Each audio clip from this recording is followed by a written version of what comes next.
I am the state, ഞാനാണ് രാജ്യം എന്ന് പറഞ്ഞിട്ടുണ്ട് ലൂയി 14 രാജാവ്. ഞാനാണ് പാർട്ടി എന്ന് പറയുകയാണോ പിണറായി? ഇപ്പോഴല്ല, വളരെ നേരത്തെ തന്നെ ജനങ്ങളും CPM പ്രവർത്തകർ പോലും ഈ ചോദ്യം ചോദിച്ചു തുടങ്ങിയിട്ടുണ്ട്.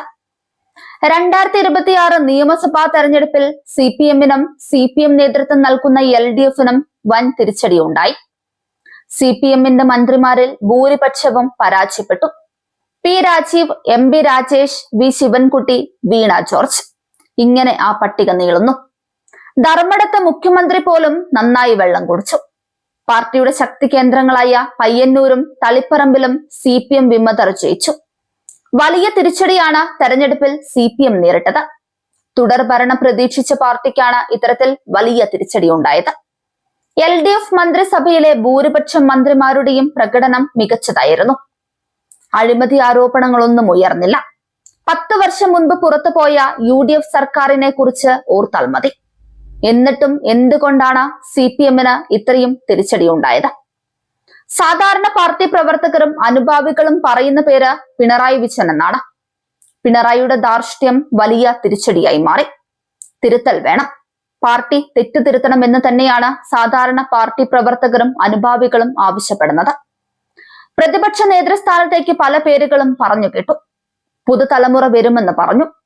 പാർട്ടി സംസ്ഥാന സെക്രട്ടറി MV ഗോവിന്ദൻ അധികാരമൊഴിഞ്ഞേക്കുമെന്ന് പറഞ്ഞു.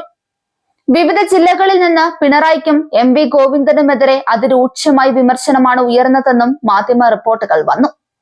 എന്നിട്ടും എല്ലാവരെയും അമ്പരപ്പിച്ചുകൊണ്ട് പാർട്ടി പ്രവർത്തകരെയും അനുഭാവികളെയും നിരാശരാക്കി പ്രതിപക്ഷ നേതാവായി പിണറായി വിജയൻ തന്നെ വന്നു. അതിന്റെ അർത്ഥം എന്താണ്? പിണറായിയെ വെള്ളപൂശിയിരിക്കുന്നു എന്നല്ലേ? പൊതുസമൂഹം ഉയർത്തുന്ന വിമർശനങ്ങളെ തള്ളിക്കളയുന്നു എന്നല്ലേ?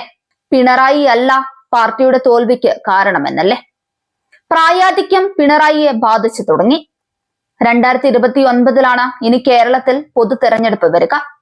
അപ്പോഴേക്കും പാർട്ടിയെ ശക്തമാക്കേണ്ടതുണ്ട്. സ്വയം പരിശോധിച്ച് തെറ്റുകൾ തിരുത്തേണ്ടതുണ്ട്. പൂച്ചയ്ക്കാര് മണി കെട്ടുമെന്നാണ് ഇപ്പോൾ പ്രശ്നം. CPM പിണറായിയായി ചുരുങ്ങി. അപകടകരമായ ഒരു അവസ്ഥയാണിത്. പാർട്ടിയിൽ ഭയമില്ലാതെ അഭിപ്രായം പറയാമെന്ന് പാർട്ടി സെക്രട്ടറി പറയുന്നു. അതിന്റെ അർത്ഥം എന്താണ്? നിലവിൽ ഈ സ്വാതന്ത്ര്യം പാർട്ടിയിൽ ഇല്ല എന്നല്ലേ? പിണറായിയെ PPയിൽ വിമർശിച്ചു, സംസ്ഥാന കമ്മിറ്റിയിൽ വിമർശിച്ചു, സംസ്ഥാന സെക്രട്ടേറിയറ്റിൽ വിമർശിച്ചു എന്നൊക്കെ റിപ്പോർട്ടുകൾ വരുമ്പോൾ ഇതൊക്കെ സത്യമാണോ എന്നാണ് പാർട്ടി പ്രവർത്തകർ പോലും ചോദിക്കുന്നത്. പിണറായിയെ പിണക്കാൻ CPM-ൽ ആരെങ്കിലും ധൈര്യപ്പെടുമോ എന്നാണ് ആളുകൾ ചോദിക്കുന്നത്. വല്ലാത്തൊരവസ്ഥയിലാണ് CPM പെട്ടിരിക്കുന്നത് എന്ന് വ്യക്തം. പിണറായി പ്രതിപക്ഷ നേതാവാകുന്നതോടെ CPM അനുഭാവികളുടെയും സാധാരണ പാർട്ടി പ്രവർത്തകരുടെയും പ്രതീക്ഷ മങ്ങുന്നു. ഒരു മാറ്റം, തിരുത്തൽ ഉണ്ടാകില്ല എന്നതിന്റെ സൂചനയാണത്. പിണറായിയെ മാറ്റി നിർത്താൻ CPM-ന് കഴിയുമോ?